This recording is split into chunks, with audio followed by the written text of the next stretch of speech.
La palabra del Señor de Génesis capítulo 3, versículo 14 al versículo 19. Génesis 3, 14 al 19. Jehová Dios dijo a la serpiente: por cuanto esto hiciste, maldita serás entre todas las bestias y entre todos los animales del campo. Sobre tu pecho andarás y polvo comerás todos los días de tu vida.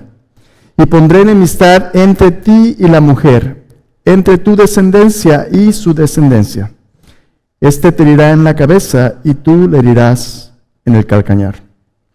A la mujer dijo: multiplicaré en gran manera los dolores de tus embarazos. Con dolor darás a luz a tus hijos, y tu deseo será para tu marido, y él se enseñoreará de ti. Y al hombre dijo: por cuanto obedeciste a la voz de tu mujer, y comiste del árbol que te mandé diciendo: no comerás de él, maldita será la tierra por tu causa. Con dolor comerás de ella todos los días de tu vida. Espinos y cardos te producirá, y comerás plantas del campo. Con el sudor de tu rostro comerás el pan hasta que vuelvas a la tierra, porque de ella fuiste tomado, pues polvo eres, y al polvo volverás. Toma tanto tiempo construir y tan poco tiempo destruir.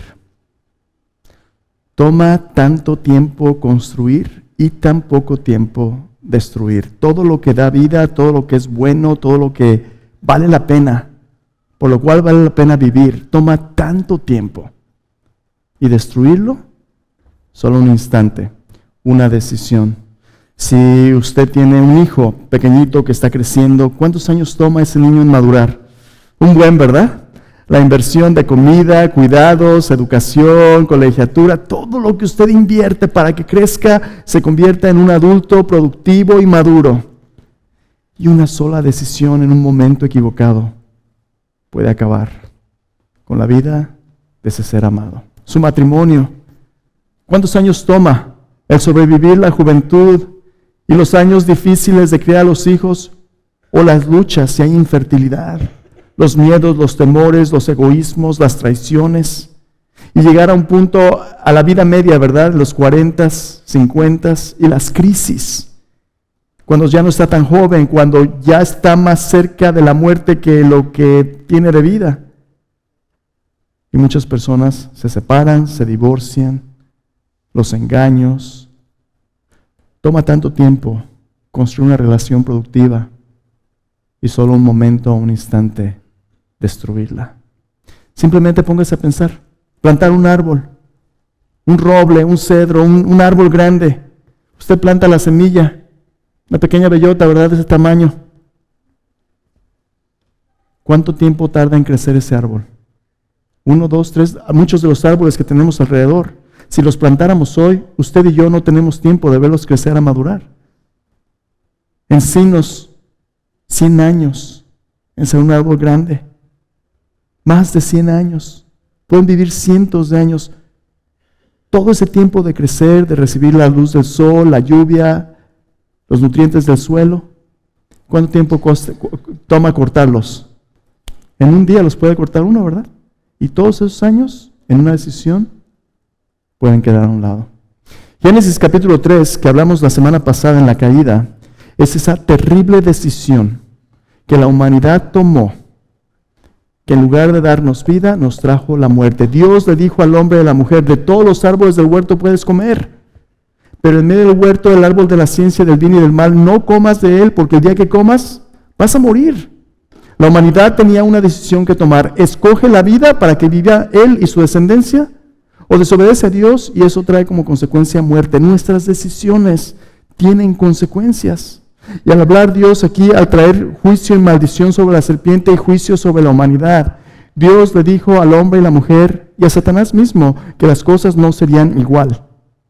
Al hombre y a la mujer Dios les mostró la consecuencia de sus pecados. Sí habría muerte. En lugar de una relación armoniosa entre el hombre y la mujer, un matrimonio como en Génesis 2, donde estaban desnudos y no había vergüenza, en lugar de eso, ahora iban a tener pleitos, iban a tener una lucha de poder. Los niños desde su nacimiento vendrían a un mundo lleno de dolor, un mundo roto.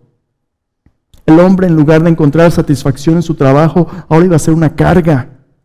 En lugar de un jardín del Edén, espinos, cardos, iba a producir esta tierra. Y lo peor del caso, efectivamente llegaría el día donde aquellos que Dios creó para vivir para siempre en la presencia de Dios experimentarían la abominación de la muerte. Del polvo fuiste tomado. Sin Dios no somos más que polvo y al polvo volvemos. Y Dios, el Creador que los amaba, los bendijo, el Dios que quería que fueran fructíferos, los echó del jardín del Edén para que no tuvieran acceso al árbol de la vida y puso una espada de fuego que se revolvía para que no pudieran entrar. Este es el pasaje de la caída. Esta es la decisión que nos dio en la chapa. Y desde entonces, nuestra vida no es más que un suceso de decisiones donde estamos buscando recuperar la vida que Dios quería, pero experimentamos vez tras vez tras vez dolor, quebrantamiento, muerte. Que tenga un buen día. Wow, en esta iglesia puras más noticias nos dan, ¿verdad? Pero eso no es todo. Las buenas noticias de la Biblia son que a pesar de que hemos escogido muerte por nuestros pecados, Dios todavía quiere darnos vida. Y Dios todavía quiere restaurar nuestras decisiones, pero el proceso no es simple.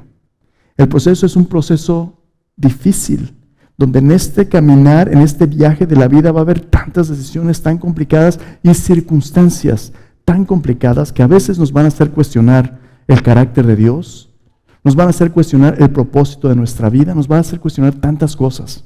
Pero aquí en Génesis 3, Dios comienza a abrir su plan de redención. Génesis capítulo 3 nos dice que sí, efectivamente pecamos y merecemos nada más que la muerte. Pero el mismo Dios que es justo y como consecuencia sí recibimos la muerte, el mismo Dios que se asegura que su palabra se cumpla, es el mismo Dios que también nos ama. Y es el mismo Dios que quiere rescatarnos aún de nuestras propias decisiones y consecuencias cuando nos llevan a la muerte. Satanás esperaba seguramente que cuando la mujer y el hombre comieran, cayeran fulminados, y ¡tatán! Se acabó, ¿verdad?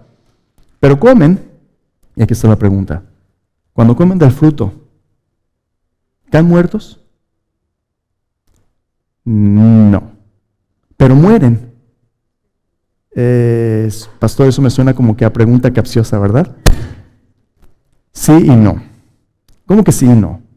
Sí mueren. Muerte en la Biblia significa separación, pero muerte es mucho más que simplemente nuestra existencia física. Morimos físicamente cuando nuestro cuerpo, nuestro corazón deja de latir, nuestro cerebro deja de funcionar y acabamos 3 metros bajo tierra, ¿verdad? Ahí muere nuestro cuerpo físicamente, pero hay más. Dios nos hizo físicamente, pero también espiritualmente. Nuestro espíritu, nuestro cuerpo se separan, pero no dejamos de existir. Espiritualmente aún existimos. Hay más que la muerte física. La muerte espiritual es nuestra separación. Cuando el hombre y la mujer pecaron, se separaron espiritualmente de Dios. Efesios capítulo 2 nos dice que sin Cristo estábamos muertos en nuestros delitos y pecados. Cuando estamos en nuestros pecados no hay relación con Dios. Estamos separados de Él. Somos sus enemigos. El hombre y la mujer, cuando pecaron, murieron espiritualmente inmediatamente. Usted lo puede ver de lo que hablamos la semana pasada. Dios viene a buscarlos. ¿Dónde estás tú? Tuve miedo, me escondí. Algo pasó terrible que los separó de Dios. La muerte espiritual, pero hay más. El pecado también traía como consecuencia la muerte eterna. La Biblia nos habla de un día donde la consecuencia final del pecado será estar eternamente separados de Dios en un lugar que usted y yo conocemos como el infierno.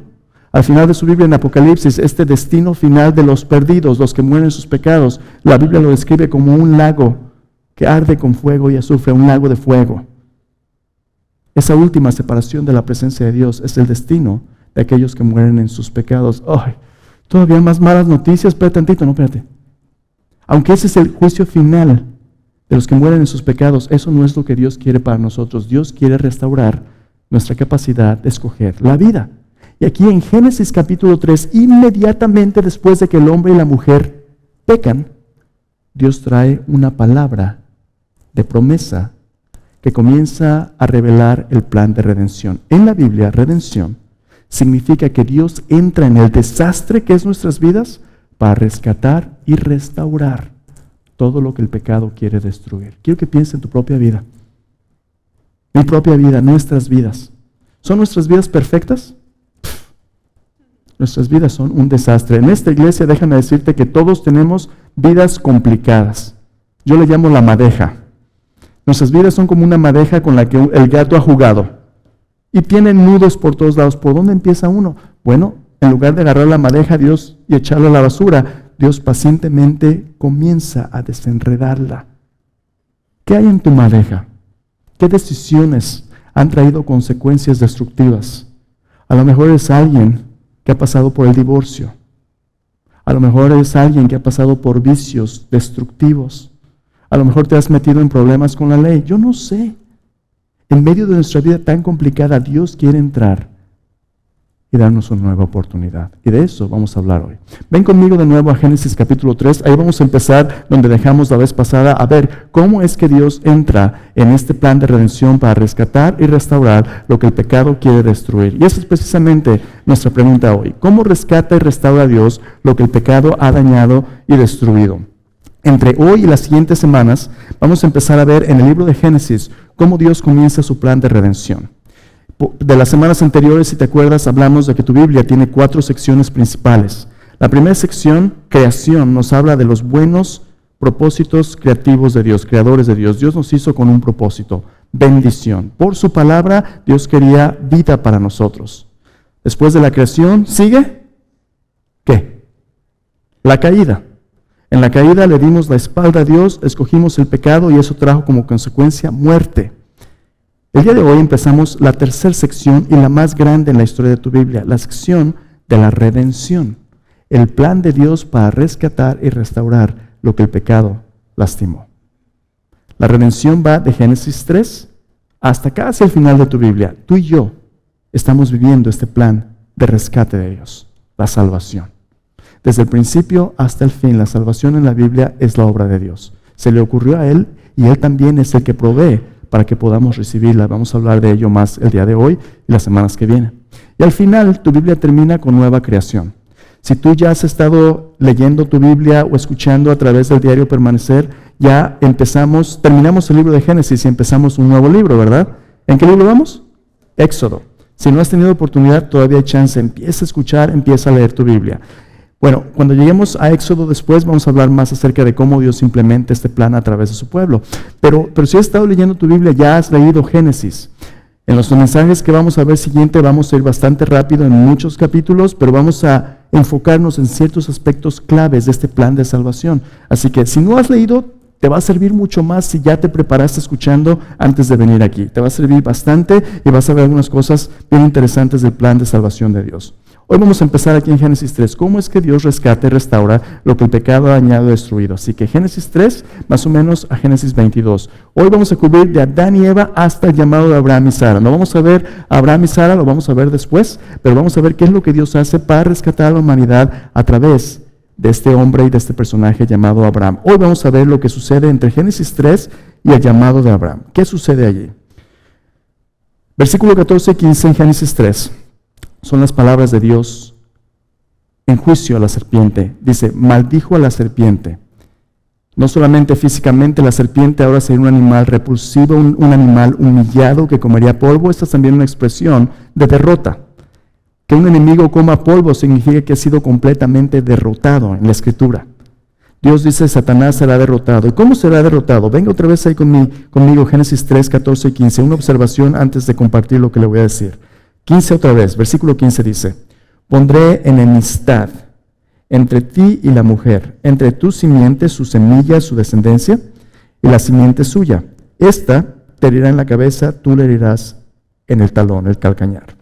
Háganme el favor de ponerle ahí en su Biblia una marquita a este versículo. Este versículo es increíblemente importante para entender el resto de su historia bíblica. ¿Qué nos dice ese versículo? Ese versículo nos dice que Dios va a entrar en el conflicto cósmico más grande de todos los tiempos, la lucha entre Satanás y la humanidad. Porque la pelea no solamente es con la humanidad, la pelea es realmente entre Dios y Satanás. La humanidad son el fruto de su amor y su bendición, el amor y bendición de Dios. Pero estamos atrapados ahí en medio en esta lucha cósmica. Y Dios dice que vendría un descendiente de la mujer, la semilla de la mujer, que aplastaría a la serpiente en la cabeza, aunque él mismo sería herido en el talón. ¿Qué significa eso? Bueno, precisamente de eso vamos a hablar el día de hoy. Entonces venga conmigo al explorar cómo es que Dios nos rescata del pecado. Le quiero compartir hoy dos cosas. En esta vida complicada, en este plan de redención complicado, usted va a ver que la humanidad somos un desastre.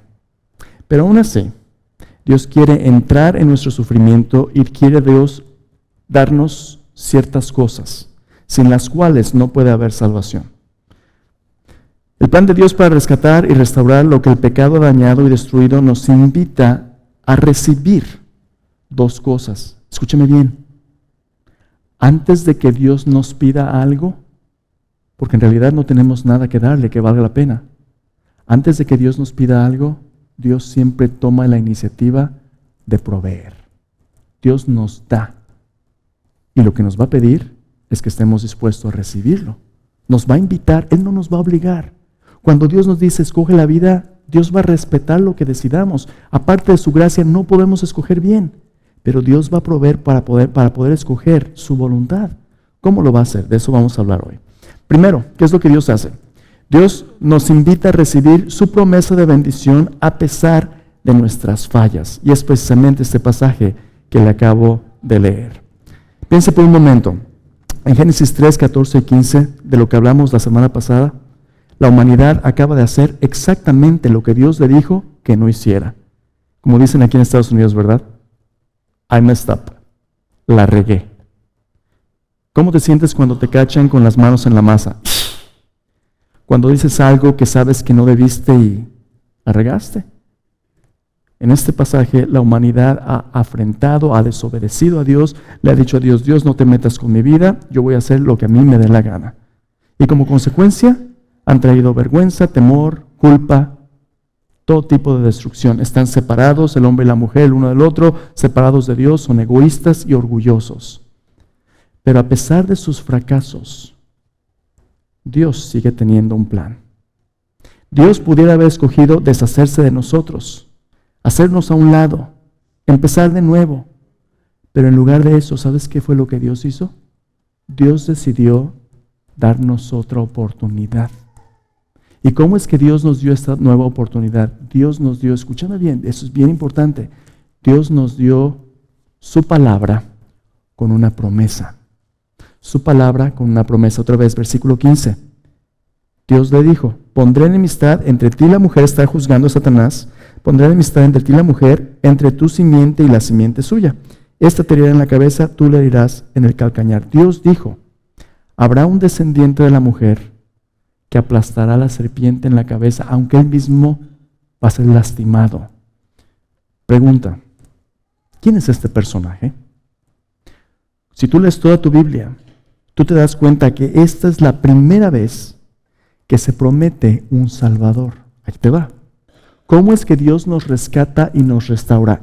Así como en Génesis capítulo 1 y capítulo 2, Dios creó todas las cosas por el poder de su palabra. ¿Te acuerdas? Dios dijo, fue y vio Dios que era bueno. El poder de su palabra es la que crea todas las cosas. Y hablamos de que la palabra de Dios no solamente son conceptos o sonidos. La palabra de Dios es una persona. Y esa persona es nuestro Señor Jesucristo mismo. Juan capítulo 1 nos dice, en el principio era la palabra, el verbo. Jesús es esa palabra. Si tú sigues leyendo tu Biblia te das cuenta que Dios el Hijo es la palabra creadora de Dios. Pero aquí está el problema. Cuando nosotros ignoramos la palabra de Dios, cuando nosotros rechazamos la revelación de Dios y decimos, yo prefiero la oscuridad y las mentiras, nuestra vida se vuelve un desastre. Ese es el pecado. Es rebelión en contra de Dios, es corrupción por el mal uso de nuestra voluntad. Para poder darnos otra oportunidad, Dios tiene que restaurar el orden en nuestras vidas y nuestra relación con Dios. ¿Y sabes cómo lo hace Dios? Otra vez lo hace a través de su palabra. La palabra de Dios viene a nosotros y Dios ahora nos da, aunque no lo merecemos, nos da una promesa de su persona. ¿Y cuál persona? La persona de Dios como Salvador. En Génesis 1 y Génesis 2 vemos que Dios es creador, Dios es quien nos hizo y tiene un propósito. Nuestras decisiones tienen consecuencias. Dios como creador es justo y santo y le debemos cuentas a Él. Y cuando la regamos, ¿qué merecemos? Justicia.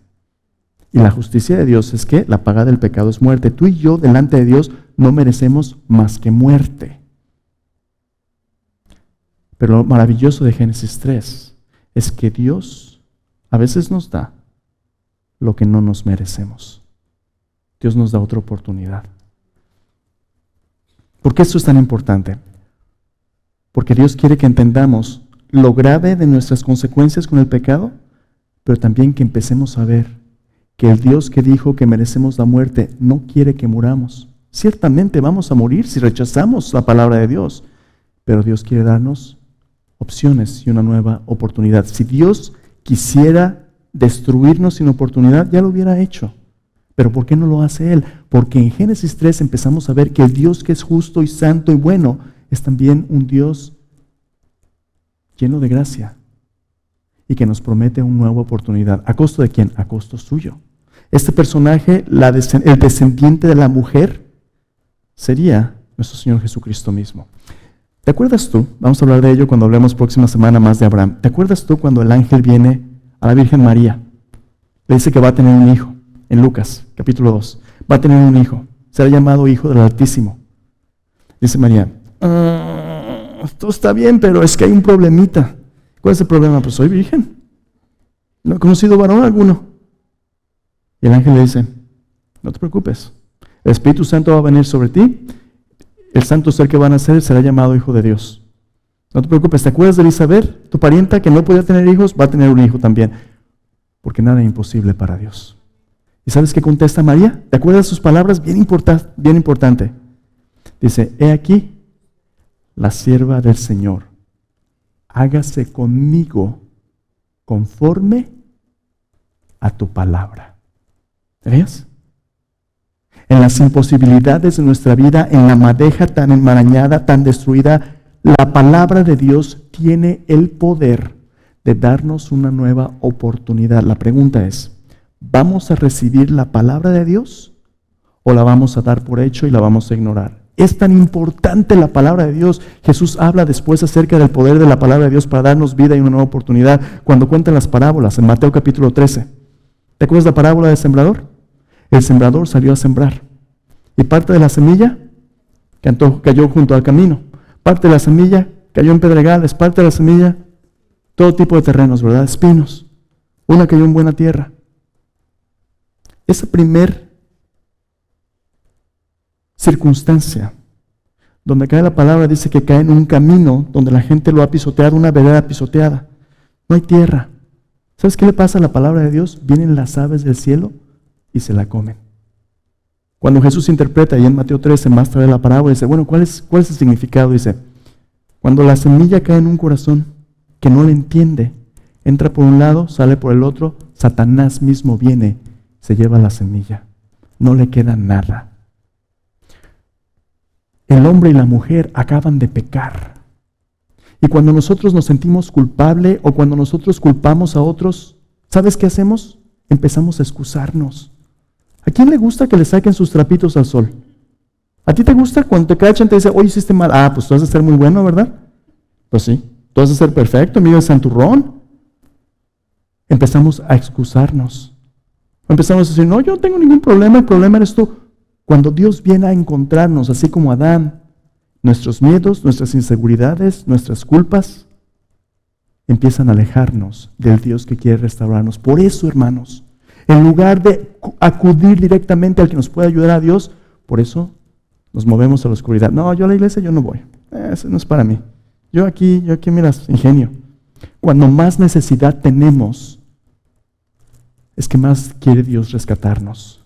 Pero estamos dispuestos a recibir su ayuda. La mayoría de las veces nuestro orgullo reemplaza la palabra de Dios. Y en lugar de recibir sus promesas, no tienes idea de cuántas veces he platicado con gente que le comparto lo que Dios dice en su palabra y dice, no, pues es que yo aquí en mi mente tengo otras ideas. El Dios de aquí de mi mente. Déjame decirte, si el Dios de tu mente no es el Dios de la Biblia, tú tienes un ídolo. Y ese ídolo, detrás de cada ídolo hay un demonio. Tu mente y tu corazón son engañosos y perversos. Si la palabra de Dios no viene a renovar tu mente y tu corazón, y si no la recibes en humildad, Satanás se la va a llevar y no te va a quedar nada. Hay una lucha espiritual. que a veces impide que tú y yo recibamos las nuevas oportunidades de la palabra de Dios, aún como cristianos. Venimos a la iglesia domingo tras domingo tras domingo. Cuando salgas de aquí, quiero que te preguntes, ¿de qué habló el pastor la semana pasada? Déjame confesarte, a veces el pastor no se acuerda de lo que habló la semana pasada. A veces no me acuerdo de lo que hablé el día más temprano. Hay una lucha y la palabra de Dios es la semilla que da vida, y si esa es quitada de nosotros, pero Dios es fiel. Este pasaje nos habla de la provisión de Dios. Dios quiere que recibamos su palabra y su promesa, pero ahí te va. La palabra y promesa de Dios son una persona, y esa persona es Cristo Jesús, el Salvador. Tú y yo necesitamos desesperadamente un Salvador. ¿Y qué es lo que nos da este Salvador? Aquí es donde viene lo bueno. Dios no nos da lo que merecemos. Dios nos da lo que solamente puede Él proveer. Y eso en la Biblia se llama gracia. Primero, Dios quiere que recibamos la promesa de bendición de su palabra, la persona de un Salvador. ¿Y cómo lo vamos a recibir? A través de su gracia. Dios nos invita a recibir su provisión a pesar de la insuficiencia de nuestros méritos. En Génesis capítulo 3, Dios dice, viene un Salvador. ¿Cuánto toma el Salvador en venir? ¿5 días? ¿20, 30, 10 años? Miles de años. El cumplimiento de esta promesa va a tomar miles de años. Por eso tu Biblia está tan gorda. Esos son miles de años. Miles de personas. Todo el mundo. Va a tomar toda la historia de la humanidad cumplir esa promesa. A veces tú y yo nos desesperamos. Pero déjame decirte, ¿por qué Dios nos da primero su palabra? Porque Dios es un Dios que siempre guarda su palabra. ¿Te acuerdas cómo antes del internet y de los correos, cómo la gente a veces en lugares rurales hacía tratos? Dame tu palabra. Si es un hombre de palabra, vas a cumplir, ¿verdad? Ahora la palabra, ¿cuánto vale? A ver, demuéstralo. A ver, no, yo no dije eso. En inglés tienen un término, ¿verdad? Gaslighting. Es embaucar a la gente, enajenar a la gente. Cuando tú dices algo cara a cara y después en la conversación 2, 3 días después, oye, me dijiste, no, yo no dije eso. Ah, tú me entendiste mal. No, espérate. Ahora, papelito, ¿verdad? Ponlo por escrito. Mira cómo es Dios. Dios nos conoce. Dios sabe que nos excusamos, Dios sabe que ignoramos, Dios sabe que tergiversamos nuestra percepción para hacer lo que queramos. Ese es nuestro orgullo. ¿Cómo es que Dios nos da su palabra? ¿La dio verbalmente? Después la puso por escrito en este libro, la Biblia. Pero todavía más, la palabra se hizo carne y vino y habitó entre nosotros. Juan capítulo 1 nos dice que esta palabra escrita es quien apunta a la palabra viva, Cristo Jesús. Dios nos envió a Dios el Hijo, su Hijo mismo, para ser la palabra viva de Dios. Tanto está comprometido Dios con su palabra. Entonces tú y yo, la semilla de vida más preciada que podemos recibir para empezar a escoger la vida, es dejar que este corazón duro de piedra se enternezca y humildemente reciba la palabra, para que la Biblia pueda traer vida nueva en la persona de Cristo Jesús en mí. Ese es el primer paso. Palabra, promesa, persona. ¿Ves? Cuando Dios nos da su palabra, pudiera ser solo juicio, muerte. Pero en lugar de ello, Dios abre la oportunidad de un nuevo comienzo, la promesa de redención. Y eso depende de la persona que va a pagar por ello. Y ese es el Salvador. Entonces, ¿cómo lo recibo? Pues bien fácil. Pórtate bien. Si tú te portas bien y guardas todos los mandamientos, si tú te esfuerzas, tú te puedes ganar tu salvación. Religión 101. Esa es una mentira. Esa es una gran mentira. La mayoría de las religiones predican que tú puedes irte al cielo si te portas bien, si guardas los mandamientos. Esa es una gran mentira. Escúchame bien. Si tú tratas de portarte bien y piensas que con eso te vas a ganar la salvación, cuando llegues a la presencia del Dios justo y santo de la Biblia, tus obras buenas van a ser insuficientes. Y tus obras buenas y malas te van a condenar, todas. Tú y yo no merecemos más que la muerte. Ninguno de nosotros Va a llegar a la presencia de Dios y va a decir, Señor, sé que me estabas esperando, ya no te desesperes, ya llegué. ¿Cómo no me habrías de escoger, Señor? Mira nomás qué chulo estoy, Señor. La lana, todo tengo, carro, carita, cartera, así que, ¿cómo no me vas a escoger? Te luciste, Señor, conmigo te luciste. Ninguno vamos a poder hacer eso, hermanos. Todos nosotros estamos desesperadamente perdidos y en bancarrota física, emocional, espiritual. Entonces, ¿cómo le vamos a hacer? Gracia. Quiero que veas cómo vivió la humanidad después de ser echados del jardín. Ahí en Génesis 3, versículo 23 dice, lo sacó Dios del huerto del Edén para que labrase la tierra de que fue tomado. Echó pues fuera al hombre y puso al oriente del huerto de Edén querubines y una espada encendida que se revolvía por todas partes para guardar el camino al árbol de la vida. Dios los echa del jardín. Del capítulo 4 al capítulo 11 de Génesis, lo que vas a ver es que la humanidad va cada vez más de mal en peor. Mira nada más ver el capítulo 4, la primera familia. Adán y Eva tienen 2 chamaquitos, ¿verdad? A uno bien lindo le ponen Caín y al segundo le ponen Abel. Y son 2 muchachos y bueno, los muchachitos se pelean, ¿verdad? De chiquitos. Pero adivina qué, como te dije la semana pasada, un día van a adorar a Dios, se enojan el uno con el otro y Caín mata a su hermano Abel. Si tú eres un padre y has perdido a un hijo, tú sabes el dolor profundo. Pero ¿qué sentirá un padre que ha perdido a un hijo porque su hermano lo mató? Tan drástico, tan duro, como cualquiera se puede imaginar. Esto es una condición terrible. ¿De dónde se ha ido nuestra condición? Pero si tú ves, a partir de Génesis 4, todos los pasajes que siguen, todos los personajes son un desastre. Caín mata a su hermano y ¿sabes qué le preocupa? Que lo cachen. Dios le dice, vas a ser exiliado. Puedes leer el pasaje completo en capítulo 4. Dice, no, si alguien me encuentra después me va a matar. Esos, todos, un montón de sermones que podríamos predicar. Dios le dice, no te va a matar nadie. Voy a poner una señal para que te protejan. Caín merecía morir. Dios le dio gracia. No le dio lo que merecía. Porque Dios está trabajando en nuestras vidas para aplazar las consecuencias tanto como sea posible por ver si nos cae el 20. Sigue leyendo después. Génesis capítulo 5, tú ves los descendientes de Adán, es un desastre. Génesis capítulo 6, llegas a 6 capítulo 6 y las cosas se ponen mucho peor. Versículo 1 al versículo 8 lo puedes leer todo en casa.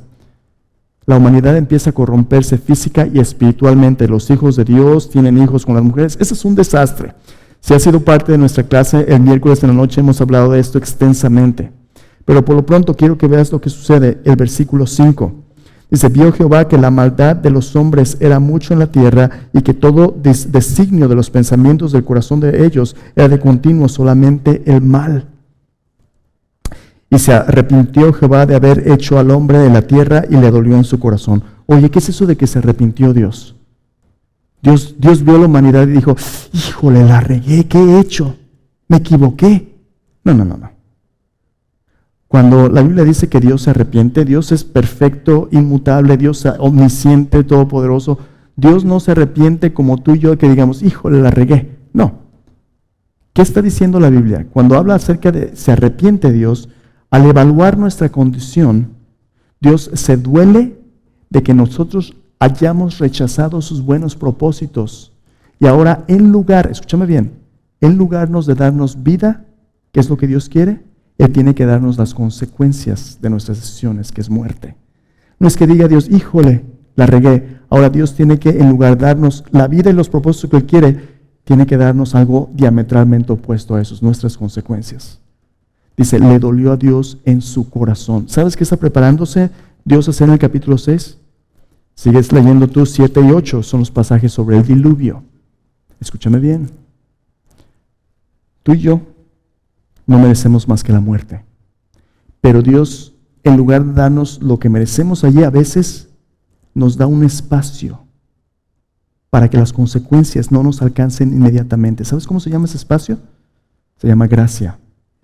Gracia es lo que nosotros, gracia es el bien que tú y yo no merecemos, que aplaza las consecuencias malas que tú y yo merecemos. En otras palabras, es un favor inmerecido. Tú y yo no merecemos la gracia de Dios y Dios nos la da porque Dios quiere rescatarnos. Entonces, a pesar de cuántas veces fallamos, Si tú y yo estamos vivos, todavía estamos vivos por la gracia de Dios. Tristemente, de cuando en cuando, me encuentro con familias que tienen hijos o hijas que están luchando. Yo cuando era maestro en Plano, en la ciudad al norte de Dallas, en Plano, yo tenía estudiantes de 9º y de 10º año, que eran hijos de inmigrantes, la mayoría hispanos.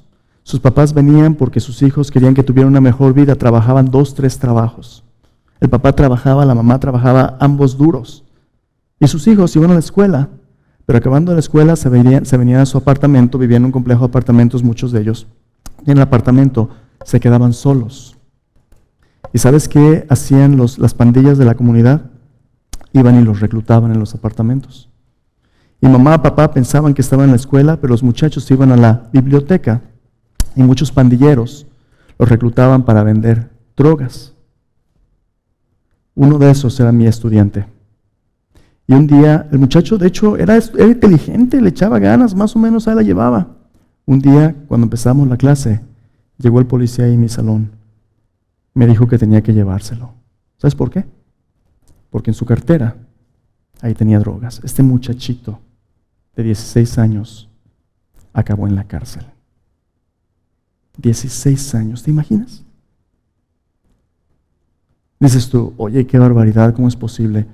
Una serie de tantas decisiones equivocadas, pero aun cuando este muchacho acabó en la cárcel, déjame decirte, estoy convencido hasta el día de hoy que esa fue una expresión de la gracia y la misericordia de Dios. Porque si este muchacho no hubiera acabado en la cárcel, ya sabiendo a qué se dedicaba, se lo hubieran echado. Se lo hubieran echado y no lo había contado. La familia acabó cambiándose a otro lugar.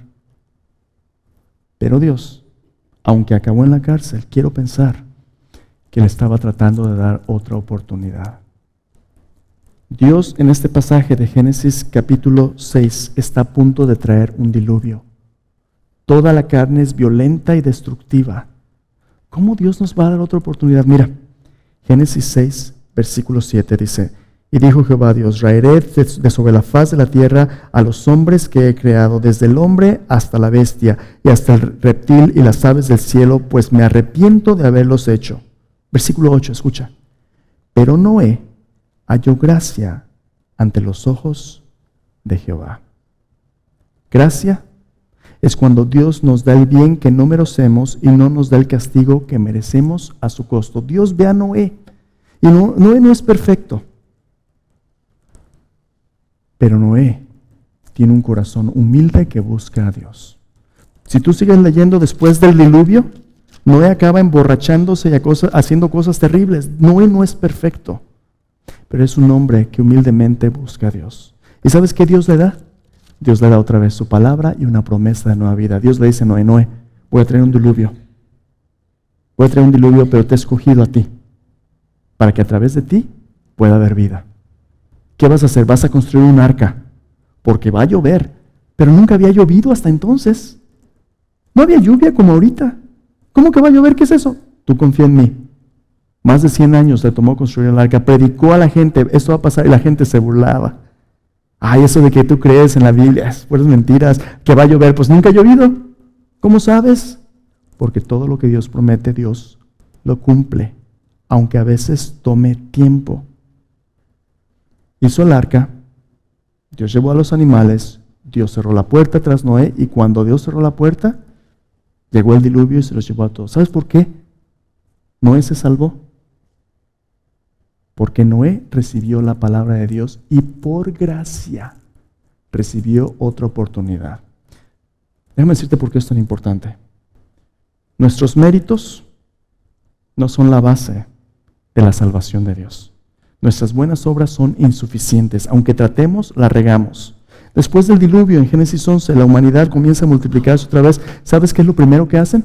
Construyen la torre de Babel. Porque ellos van a llegar hasta el cielo sin Dios por su propio esfuerzo. Dios los confunde y los echa fuera. Por nuestro propio esfuerzo estamos perdidos. Y esa lección es tan difícil de entender. ¿Sabes por qué? Porque tú y yo nos comparamos con otra gente. Y decimos, pues sí, los asesinos, los terroristas, esos son malos. Pero yo soy bueno. Yo hasta voy a la iglesia. Hasta ofrendo. Si tú piensas que por eso te vas a salvar, estás pero frito. Estás frito. Entonces, ¿cómo? Dios entra en nuestras vidas y nos dice, tú no puedes pagar la paga del pecado porque eso es muerte, pero yo sí puedo. Ponlo a mi cuenta, yo lo voy a pagar. Ahí está, aquí está como Dios empieza a rescatarnos. Dios nos da su palabra, que es una promesa de una persona, la persona del Salvador. Y Dios abre tiempo y espacio para que el Salvador venga a nuestras vidas, para que en lugar de ser castigados y condenados por nuestros pecados, podamos escuchar y podamos poner nuestra fe en Él y decir, Señor, escúchame bien, es la parte más importante. Señor, yo no me merezco nada más que la muerte, pero hoy me doy cuenta que tú eres un Dios que quiere darme vida. Perdóname, ayúdame. ¿Sabes qué es lo más difícil para una persona orgullosa de hacer? Pedir ayuda. Y eso es lo único que puede permitirte recibir la gracia de Dios. Dios no está aquí para pedirte lo que no tienes. Dios está aquí para darte lo que no te puedes ganar. Y eso es gracia. El primer paso en redención es darnos cuenta que aunque no nos merecemos nada, el Dios de la Biblia es un buen Dios que quiere darnos lo que no nos podemos ganar. La semana que viene vamos a hablar acerca de qué es lo que Dios nos pide ahora como respuesta. Pero por lo pronto, ¿qué es lo que Dios quiere? Invitarnos a recibir dos cosas. Recibir la promesa de su palabra, de la persona del Salvador. Recibir su gracia, que nos permite darle la vuelta al pecado y decir, Señor, reconozco que no tengo nada para darte más que manos vacías. ¿Me podrías dar lo que necesito? Vamos a cerrar con esto. En el Nuevo Testamento, Pablo nos ayuda a entender cómo es que se vive esta gracia, incluso si tú ya a lo mejor ya has confiado en Jesús como tu Salvador. ¿Cómo es que seguimos siendo salvos en Cristo? Tú y yo seguimos luchando con la madeja. Y hay circunstancias que para nosotros parecen imposibles de resolver, problemas irresolubles, imposibles de resolver. Y a veces estamos cansados y nos empezamos a alejar de Dios. En 2 Corintios capítulo 12, el apóstol Pablo dice que él tenía un problema, no sabemos exactamente bien qué era, pero él le llama, dice, un aguijón en la carne, como una espina. Dice, este es un mensajero de Satanás que me abofetea. ¿Qué sería eso? Posiblemente una condición física. Algunos piensan que era una enfermedad. Otros piensan que era una condición moral, un pecado que nos abofetea. Yo no sé. ¿Cuál es tu aguijón en la carne? ¿Cuál es tu espina en la carne? ¿Un vicio? ¿Una adicción? ¿Un defecto de carácter? ¿Una relación que no puede transformarse? ¿Tu matrimonio? ¿Tu esposo, tu esposa, un hijo, una hija, un familiar? ¿Cuál es tu aguijón en la carne? Pablo dice, Señor, te he rogado 3 veces que me lo quites. 3 veces, ya te he rogado. ¿Y sabes qué Dios dice? No. Dios le dijo a Pablo, no. ¿Por qué no, Señor? Y esa es la respuesta de Jesús. Dice, no, porque mi poder se hace perfecto en tu debilidad. Dice, mi gracia, bástete mi gracia. Tú y yo queremos ser quien controle el plan. Tú y yo queremos decirle a Dios, Dios, yo necesito esto, esto y esto, y por cierto, me lo haces de esta y esta y esta manera. Dios nos dice, no, tú no estás a cargo. Dios no siempre nos da lo que queremos, pero Dios nos ofrece lo que necesitamos, y esa es su gracia. Entonces, o vamos a venir a Dios en sus términos, pero no en los nuestros. O venimos a Dios en sus términos o nos alejamos de Dios. Porque déjame decirte, Dios es el Creador y es nuestro Señor quien quiere ser nuestro Salvador, nuestro Redentor. Sí y solo sí nos rendimos a su gracia y decimos, Señor, te necesito. No puedo hacerlo solo y Él no nos va a forzar. Aún como creyente, a lo mejor tú recibiste a Cristo y te perdonó tus pecados gratis, pero sigues tratando de ganarte su aprobación por tus méritos. No. Pablo le dijo a los Gálatas que estamos leyendo también en Permanecer, ¿recibieron el Espíritu de Dios por fe o por sus obras? ¿Es tan necios sois? Habiendo empezado por el Espíritu van a acabar en la carne. Tu carne trata de desanimarte y decirte, ¿cómo te atreves a acercarte a Dios? Si has fallado tantas veces, eres un don nadie. Escúchame bien. La gracia de Dios es experta en hacer a los don nadies, don alguienes para la gloria de Dios. No por nuestro esfuerzo, sino por su pura gracia. Efesios 2, 8 al 10 dice, porque por gracia sois salvos, por medio de la fe. Esto no es de vosotros, es un don de Dios, no por obras, para que nadie se enorgullezca. Porque somos hechura suya, creados en Cristo Jesús para buenas obras, las cuales Él preparó de antemano para que anduviésemos en ellas. Dios tiene un plan. ¿Lo quieres recibir? Hablemos con Dios allá. Ahí en tu lugar, yo no sé qué problemas estás enfrentando. Algunos parecieran imposibles de resolver. Esas cargas en tu corazón. Déjame recordarte que nuestro Dios, como cantamos hoy, es un Dios que salva. Nuestro Dios es salvador. Ahí en tu lugar, ¿por qué no te acercas a Él y le dices, Señor, reconozco que, aunque trato, Señor, mis esfuerzos son insuficientes. Tantas veces me equivoco, tantas veces, aun cuando te conozco, peco en contra tuya. Pero tu palabra me dice que tú eres un Dios misericordioso y fiel, justo, pero también salvador. Un Dios lleno de gracia y de verdad. La ley fue dada por medio de Moisés, pero la gracia y la verdad vinieron por medio de Jesucristo. Señor, y esta mañana, al ver en tu palabra cómo la humanidad fracasa vez tras vez sin ti, yo me doy cuenta que yo soy exactamente así. Sin ti, Señor. No hay más que maldad y violencia en mi corazón desde mi juventud, Señor. Pero tu gracia nos ha encontrado en Cristo Jesús. Tu salvación a través del Salvador, Cristo Jesús, tu Hijo, Señor, ha hecho a un lado nuestros pecados y los ha tirado al fondo del mar. Y nos ha dado una nueva oportunidad, la oportunidad de escoger la vida. Tu palabra, tu promesa, tu persona. Así que al venir hoy a esta mesa, Señor, proclamamos que no somos nosotros, sino tú, quien nos ha dado nueva oportunidad. Así que al venir a tu Jesús, proclamamos que Él es el Salvador, que Él es quien nos ofrece el perdón y el nuevo comienzo de la nueva vida. Señor, si hay alguien aquí que esté luchando en la oscuridad lejos de ti, habla con tu palabra, Señor, y di que sea la luz en su corazón.